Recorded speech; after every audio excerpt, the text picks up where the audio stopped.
नमस्कार, आप देख रहे हैं सी न्यूज़ भारत और मैं हूं आपके साथ ज्योति अरोड़ा। वक्त हो गया है न्यूज़ बुलेटिन का, जिसमें हम जानेंगे कि कहां कोरोना किट वितरित की गई, कहां भाजपा और उसका घटक दल निषाद पार्टी आई आमने सामने। इन सभी खबरों को जानेंगे विस्तार से, तो आइए नजर डालते हैं इस वक्त की बड़ी खबरों पे। आगरा में खेत की मेड़ के विवाद में दो पक्षों में काफी ज्यादा हाथापाई हो गई और दबंग पक्ष ने वृद्ध पर हमला बोल दिया।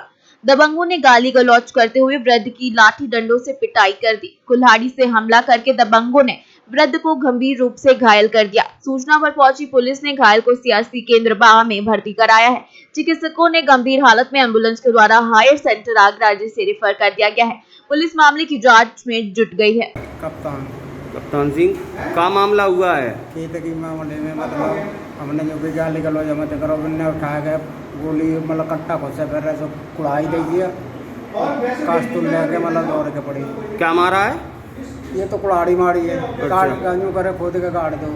अच्छा। और मतलब वहाँ जी कह रहे मतलब गोली दे दो। किन लोगों ने कुल्हाड़ी मारी है आपके? 1 ग्राम के लड़का ने, अभिलाख ने। अच्छा, ठीक है। आपने इसकी शिकायत पुलिस अधिकारियों से की है? अब करीनों के बाद पे मतलब डॉक्टरी वो वही कर। अच्छा, कौन कौन लोग थे?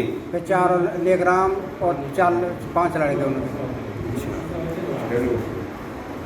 आगरा से सीनियर संवाददाता शांति स्वरूप की रिपोर्ट। मंत्री आनंद स्वरूप शुक्ला ने कोरोना किट वितरण किया, साथ ही जामुन का पौधा भी लगाया। बलिया के दुभर गांव में सामुदायिक स्वास्थ्य केंद्र पर कैंप लगाकर लोगों को जागरूक किया गया। कोरोना वैक्सीन के बारे में लोगों को समझाया गया कि सभी लोगों से अपील की गई कि वैक्सीन जाकर जरूर लगवाएं। दुभर ग्राम प्रभात पांडे की माने तो कोरोना की तीसरी लहर आने वाली है, जिसकी रोकथाम के लिए दवा वितरण किया जा रहा है। इसमें बच्चे सबसे ज्यादा प्रभावित हो सकते हैं। कोरोना की तीसरी लहर को रोकने के लिए ये दवाइयां कारगर साबित हो सकती हैं। जी मंत्री जी, आज का जो कार्यक्रम है, जो दवा वितरण किया गया आज सामुदायिक स्वास्थ्य केंद्र में, किस तरह की दवाएं वितरण की गई और इससे क्या लाभ होने वाला है? भारतवर्ष के सर्वाधिक लोकप्रिय कर्मठ तेजस्वी तपस्वी कर्मयोगी पूज्य योगी आदित्यनाथ जी के विशेष प्रयास से उत्तर प्रदेश के हर जीवन को अनमोल मानते हुए उसकी रक्षा करने के लिए माननीय मुख्यमंत्री जी ने यह अभियान शुरू किया है कि 0 से 1 वर्ष की आयु के बालक बालिकाओं के लिए 1 से 5 वर्ष और 6 से 12 वर्ष के जो लक्षण युक्त बालक बालिकाएं हैं, जिनमें कोई भी कोरोना के संभावित लक्षण हैं, उनके घर तक हम अपने स्वास्थ्य कर्मियों के द्वारा दवा की किट पहुंचा करके और उनके लिए जो पोषाहार है वह भी पहुंचा करके उन्हें स्वस्थ रखने का पूरा प्रयास करेंगे। जी, अभी आप पौधारोपण किए, कौन सी पौधा थी और इससे क्या लाभ होने वाली है और इसके जरिए लोगों को क्या आप संदेश देना चाहते हैं?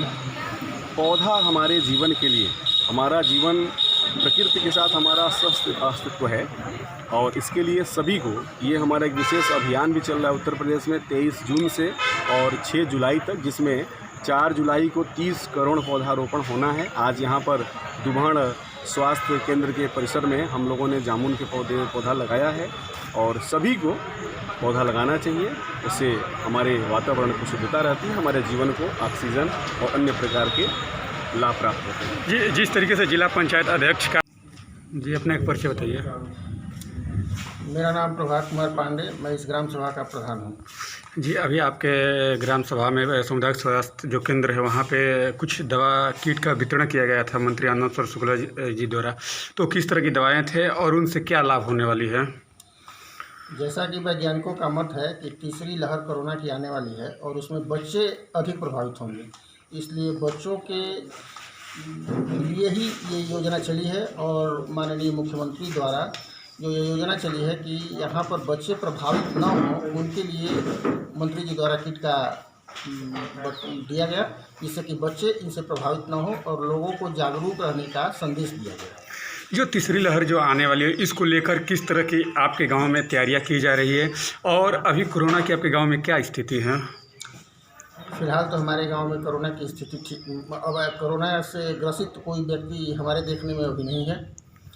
पहले स्थिति निश्चित रूप से नाजुक थी, लेकिन फिलहाल हर 15-20 दिनों से कोरोना से कोई पॉजिटिव हमारे जानने में नहीं। जी, तो जो दवा किट जो वितरण किया जा रहा था, इसको आपके गांव में कितने लोगों को आवश्यकता ऐसे दिखने में लग रहा है कि उनको आवश्यकता दिया जा सकता है? अभी तक तो ऐसा कोई सुनने में नहीं आया है कि कोई बच्चा प्रभावित हो। वैसे सरकार द्वारा पहले से प्रिकॉशन लिया जा रहा है। बलिया से सीनियर संवाददाता आनंद दुबे की रिपोर्ट। बांसडीह में बारिश के साथ तेज गरज के साथ गिरी आकाशीय बिजली से 2 महिलाओं की मौत हो गई। दोनों सगी बहनें थी। यह हादसा खेत में धान की रोपाई करते समय हुआ। घटना के बाद परिवार में कोहराम मच गया। बांसडीह कोतवाली क्षेत्र के अंतर्गत बांसडीह में वार्ड नंबर 15 निवासी पार्वती देवी, पत्नी प्रमोद कुमार चौहान, मनियर थाना क्षेत्र के मुड़ियारी निवासी बड़ी बहन भागविनी देवी, पत्नी रामायण चौहान के साथ रविवार को खेत में धान की रोपाई कर रही थी। इसी बीच तेज गरज के साथ बारिश शुरू हो गई। बहनें कुछ समझ पाती इससे पहले आसमान से गिरी बिजली उनके मौत का कारण बन गई। घटना की सूचना मिलते ही कोतवाली सुनील कुमार सिंह, एसआई रविंद्रनाथ राय, राजस्व निरीक्षक तारकेश्वर सिंह मौके पर पहुंच गए। विधिक कार्यवाही के बाद दोनों महिलाओं को पोस्टमार्टम के लिए भेज दिया गया है। बलिया से सीनियर संवाददाता आनंद की रिपोर्ट। भाजपा और उसका घटक दल निषाद पार्टी अब आमने सामने आ गए हैं। भाजपा के बागपत कर निषाद पार्टी से जिला पंचायत अध्यक्ष पद के उम्मीदवार के मोरम पर प्रशासन की कार्यवाही चल रही है। भाजपा उम्मीदवार और जिला पूर्व पंचायत अध्यक्ष जयंती राजपूत के विरोध में एकमात्र अध्यक्ष पद के प्रत्याशी हैं निषाद पार्टी के दुष्यंत सिंह परिहर। निषाद पार्टी के उम्मीदवार ने प्रशासन पर सत्ता पक्ष के नेताओं के दबाव में आकर द्वेषपूर्ण भावना से कार्रवाई करने का आरोप लगाया है। चुनाव आयोग से लगाई गई निष्पक्ष चुनाव की मांग को लेकर निषाद पार्टी प्रत्याशी के कल पर्चा भरने के बाद आज हुई 2 मोरंग डंपों की कार्यवाही। जिला पंचायत अध्यक्ष पद की लड़ाई में सत्ता पक्ष का दखल अब तेज हो गया है। जिला पंचायत अध्यक्ष पद की दावेदारी में भाजपा और निषाद पार्टी दोनों प्रत्याशी अब आमने सामने हैं। मैं दुष्यंत सिंह परिहार जिला पंचायत अध्यक्ष पद का निषाद पार्टी से प्रत्याशी हूं। पर्चा भरने के बाद से हमीरपुर का जिला प्रशासन सत्ता पक्ष के नेताओं के दबाव में आकर मेरे ऊपर द्वेषपूर्ण भावना से कार्रवाई कर रहा है। वह मुझे दबाव में लेने का प्रयास कर रहा है। व्यावसायिक तौर पर मैं खनन व्यवसायी हूँ। शासन द्वारा स्वीकृत पट्टे में मैं नियमित कार्य करता हूँ। फिर भी प्रशासन द्वारा मेरे व्यवसाय पर द्वेषपूर्ण भावना से कार्रवाई की जा रही है। मैं चुनाव आयोग से अपील करना चाहता हूँ, भारत का नागरिक होने के नाते लोकतांत्रिक अधिकार का प्रयोग कर मेरे चुनाव लड़ने में डाली जा रही बाधाओं को संज्ञान में लेकर प्रशासन को अवगत कराने का कष्ट करें। प्रशासन द्वारा सत्ता पार्टी के उम्मीदवार की मदद करना लोकतांत्रिक अधिकारों की हत्या है। मुझे ऐसा भी लगता है कि जिला प्रशासन के जिम्मेदार अधिकारी निष्पक्ष चुनाव कराने के लिए प्रतिबद्ध हैं, लेकिन सत्ता पक्ष के नेताओं के द्वारा बनाए जा रहे दबाव बस वो भी असहज महसूस कर रहे हैं अपने को। इन्हीं बातों के साथ मैं अपनी वाणी को विराम देता हूँ। हमीरपुर से सीनियर संवाददाता अभिषेक की रिपोर्ट। उतराव थाना क्षेत्र के करुबुद्दीन गांव के एक मजदूर की बेटी अपने ससुराल से लापता हो गई है। पिता ने दहेज के लिए अपनी बेटी की हत्या की आशंका जताते हुए उतराव थाना में नामजद तहरीर दी है। कबरुद्दीन गांव निवासी फूलचंद ने अपनी पुत्री सीमा की शादी 17 मई को कुंदौरा स्थित ऐतिहासिक शिव मंदिर में करी थी। शादी के बाद सीमा मायके आई तो 22 जून को फूलचंद ने जेठ और नंदोई सुरेश कुमार के साथ सीमा की फिर से विदाई कर दी। 2 दिन पहले फतवा में किसी ग्रामीण ने फूलचंद की बेटी को गायब होने की सूचना दी तो वो बेटी के ससुराल पहुंचा और वहां सब लोग गायब मिले। दामाद ब्रिजेश भी घर से गायब था। फूलचंद ने रविवार को उतराव थाना में पहुंचकर ससुराली जनों और नंदोई के खिलाफ नामजद तहरीर दे दी है। क्या नाम है आपका? फूलचंद। कौन सा गांव है? कबीरुद्दीनपुर। क्या थाना कौन सा है? उतराव। क्या समस्या है आपकी? समस्या है साहब, हम अपने लड़की के 17 मई की शादी किया है। कहाँ किए थे? गरीबी के नाते मंदिर में। अच्छा, कहाँ किए थे? किस गांव? मंदिर में वहाँ। अरे किस गांव का नाम बताइए। फतुआ गाँव है। क्या हुआ? फतुआ गाँव में शादी किए और 10 दिन लड़की हमारी रही। उसके बाद होगा दहेज उसके लिए तकलीफ देने लगे। और उसके बाद फिर वहाँ से विदाई करा के आए गए तो जो फिर यहाँ आई 8-10 दिन रही है। फिर 22 मई को आए वो लोग। 22 जून के आए न जबरदस्ती लिया के गए। और लेवा के गए थे? उसका जेठ कमलेश और उसका जीजा था सुरेंद्र। और उसके बाद साहब दूसरे से पता चली कि दूसरे दिन की लड़की की लापता किए हैं और लोग सब टारा घूमता है। आप गए थे वहाँ, पता किए? हाँ साहब, पता किए, लड़की नहीं है। तो आज आप कहाँ आए हैं? उतराव थाने में अपन मदद मांगे। एप्लीकेशन दिए आप यहाँ पे? हाँ साहब, एप्लीकेशन दिए जाते। प्रयागराज से सीनियर संवाददाता रणविजय की रिपोर्ट। गांव के गरीबों के लिए आए सरकारी खाद्यान्न के दुरुपयोग का आरोप लगता रहा है। ताजा मामला कैंपियरगंज ब्लॉक के सभा लोहरपुरवा का है। कैंपियरगंज तहसील के अंतर्गत आने वाली जनपद गोरखपुर के इस गांव में ग्रामीणों ने आरोप लगाया है कि कोटेदार के द्वारा अंत्योदय कार्ड धारक को कम खाद्यान्न बांटने का फर्जीवाड़ा बड़े पैमाने पर किया जा रहा है। उप जिलाधिकारी को भेजे गए शिकायत पत्र में ये बात सामने आई है, जिसमें ग्रामीणों ने लिखा है कि हमारे ग्राम सभा के कोटेदार राहुल के द्वारा पिछले कई वर्षों से कोटा वितरण में फर्जीवाड़े को अंजाम दिया जा रहा है। कोटेदार के द्वारा अपात्र अंत्योदय कार्ड धारक को लाभ दिया जा रहा है, जबकि वो सब पात्रता की श्रेणी में आते ही नहीं है। मजेदार बात यह है कि इस गांव में जो भी अंत्योदय कार्ड बना है उसमें ज्यादातर अपात्र ही शामिल हैं। यहाँ तक कि पक्का मकान, 4 पहिया वाहन, मोटरसाइकिल धारक का नाम भी अंत्योदय लिस्ट में शामिल किया गया है। ग्रामीणों का कहना है कि गांव में भ्रष्टाचार का सिलसिला यही नहीं थमता। ग्राम प्रधान प्रतिनिधि के द्वारा कोटेदार का स्टॉक चेक किया गया तो पर्याप्त स्टॉक में भी कमी पाई गई है।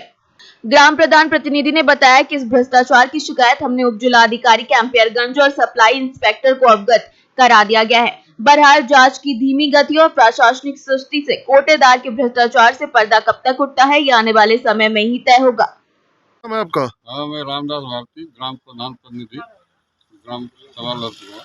जी, आप लोग किस विषय पे धरना प्रदर्शन कर रहे हैं? हम लोग ये कोटेदार द्वारा जी आए माह में जनता की शिकायत थी जी कि राशन कम तोला जाता है और रिचार्ज भी कम रहता है। जी तो ग्राम सभा के जनता की मौजूदगी में कोटेदार राहुल कुमार की मौजूदगी में स्टॉक गोदाम का ताला खुलवा करके स्टॉक चेक किया गया। तो मिड डे और जनता की जो आम राशन होती है फ्री और कास्ट वाली, कुल मिलाकर 239 बोरे होने चाहिए थे। जब चेक स्टॉक मिलाया गया तो मात्र 105 बोरे पाए गए, 134 बोरे गोदाम में मौजूद नहीं, जिसकी सूचना मैंने जिलाधिकारी महोदय कैंपियरगंज और एसमाई साहब को दे दिया है। अच्छा, तो आपने सूचना देने के बाद अगली कार्रवाई क्या होगी आपकी? मैं कल विज्ञापन दूंगा एडीएम महोदय को कोटा निरस्त के लिए मांग करेंगे। अभी आपके साथ कितनी जनता प्रदर्शन कर रही है? हमारे साथ अभी तो यही है। तो प्रधान जी, अभी तो सामने आ रहा बड़ी घोटाला, इसके पे कार्रवाई कैसे करवाएंगे? किस अब जो सक्षम अधिकारी और जिलाधिकारी महोदय हैं, जो तहसील के अधिकारी हैं, आपके कहने के मुताबिक तो घोटाला बड़ा दिख रहा है। हाँ सर, जो भी हो मौके पर घोटाला तो घोटाला ही, चाहे 1 पैसे को चाहे 10 पैसे का। तो अभी इस समय कोटेदार साहब कहाँ हैं? कोटेदार गोरखपुर से सी न्यूज संवाददाता शक्ति तिवारी की रिपोर्ट। हापुड़ थाना सिंभावली क्षेत्र के गांव रतुपुरा में पशु चोरी करने आए बदमाशों के साथ पुलिस की झड़प हो गई, जिसके बाद पुलिस ने 5 बदमाशों को गिरफ्तार कर लिया। बदमाशों के कब्जे से 2 तमंचे, गोली, चाकू और एक भैंस और कटिया और टेम्पो छोटा हाथी बरामद किया गया है। हापुड़ से सीनियर संवाददाता मुनेंद्र संधू की रिपोर्ट। पलामू जिले के तरहसी प्रखंड के सिलारी पंचायत सचिवालय में 27 तारीख को लग रहा टीका में काफी भीड़ देखने को मिली, जिसमें 18 प्लस और 45 प्लस व्यक्तियों को वैक्सीनेशन लग रहा था, जिसमें 180 व्यक्तियों को वैक्सीन पड़ी, जबकि मध्य विद्यालय चौरिया टांडदेला में काफी भीड़ मिलने के बाद देखा गया कि 18 प्लस और 45 प्लस को वैक्सीन दिया गया है। इसमें 180 वैक्सीन लोगों को दी गई है, जिसमें सेलारी पंचायत में कुल 360 वैक्सीन लगी हैं। मौके पर हमारे प्रखंड विकास पदाधिकारी सज्जिदानंद महतो ने पंचायत सचिवालय में पहुंचकर लोगों को जागरूक किया और लोगों को समझाया कि इस महामारी से बचने के लिए मात्र एक उपाय है, आप लोग टीका अवश्य लगवाएं, इससे कोई आपको परेशानी नहीं होगी। झारखंड से सी न्यूज संवाददाता सत्येंद्र कुमार विश्वकर्मा की रिपोर्ट। बिचवा में जोरदार बारिश हुई, जिससे किसानों के चेहरे पर मुस्कान आ गई है। किसानों ने खेतों पर बुआई कर रखी थी। बारिश न होने के कारण सारे किसान चिंतित थे, लेकिन रविवार के दोपहर हुई बारिश ने किसानों के चेहरे पर मुस्कान ला दी है। सौसर से कैमरामैन योगेश के साथ सौसर से संजय कामड़े की रिपोर्ट। नगर के मध्य स्थित महाराजा दलपत शाह के ऐतिहासिक धरोहर दल सागर तालाब के विसर्जन घाट की साफ सफाई का संकल्प सिंधी समाज के युवाओं ने उठाया है। बताया जाता है कि सिंधी समाज के सिंधी नवयुवक मंडल श्री झूलेलाल समिति के द्वारा दल सागर तालाब के विसर्जन कार्यक्रम पहुंचकर वहां व्याप्त गंदगी को साफ किया। समाज के युवाओं का कहना है कि हमारे इष्ट देवता श्री झूलेलाल भगवान जल के देवता वरुण देव के अवतार हैं और उनका वाहन मछली है। साथ ही सिंधी समाज के लोग एवं महिलाएं रोजाना दल सागर तालाब में आकर मछलियों को दाना देने के साथ साथ मां पूजन अर्चन भी करती हैं। लेकिन इस घाट पर गंदगी का अंबार लगा हुआ है, जिसे देख सिंधी समाज ने युवाओं को वहां साफ सफाई करने का संकल्प लिया है और प्रत्येक सप्ताह में एक दिन घाट पहुंचकर समाज के युवा वहां स्वच्छता अभियान चलवाएंगे। आज यहाँ पर हमारे सिंधी नवयुवक मंडल एवं झूलेलाल समिति द्वारा हमारे इष्ट देव श्री भगवान झूलेलाल जी के तत्वाधान में यहाँ पर श्री वरुण देवता जो हमारे ये तालाब को हम मानते हैं उसके घाट की साफ सफाई का अभियान रखा गया था। यहाँ पर हम सभी लोगों ने मिलकर के बहुत साफ सफाई की है। यहाँ पर प्रशासन से हमारी यही उम्मीद है कि यहाँ पर इस गंदगी को कम से कम करवाया जाए एवं इस घाट की साफ सफाई की उचित व्यवस्था की जाए, क्योंकि यहाँ पर हमारी सभी महिलाएं एवं हमारे समाज के सभी लोग इस तालाब का पूजन करते हैं और हम लोग पानी को अपना देवता मानते हैं। अतः प्रशासन से हमारा निवेदन है कि यहाँ पर साफ सफाई। यह अभियान निरंतर जारी रहेगा? हर हफ्ते इसे हर शनिवार को अभी वर्तमान में हमने करने की सोचे थे। जिस भी दिन छुट्टी का दिन रहेगा हम लोग उसकी साफ सफाई करेंगे। जब तक बन पाएगा हम लोग इसकी साफ सफाई करेंगे। प्रशासन से भी हमारा निवेदन है कि वे यहाँ पर साफ सफाई की व्यवस्था करें एवं इधर से इस घाट का जीर्णोद्धार करें। यहाँ जनसहयोग से भी सौंदर्यीकरण कराया जाएगा? हाँ, यहाँ पर जन सहयोग से सौंदर्यीकरण की योजना है, जिसकी हम प्रशासन से अनुमति लेंगे और जल्दी हम कलेक्टर साहब एवं नगर पालिका अधिकारियों से मिलेंगे। जो हमारा प्लान तैयार है वो उनके सामने प्रस्तुत करेंगे। हम उनसे भी सहयोग की अपेक्षा करेंगे कि वे भी हमें। सिवनी से सीनियर संवाददाता विनीत नेमा की रिपोर्ट। फिलहाल के लिए न्यूज बुलेटिन में बस इतना ही। देश और दुनिया की तमाम बड़ी खबरों के लिए आप देखते रहिए सी न्यूज भारत।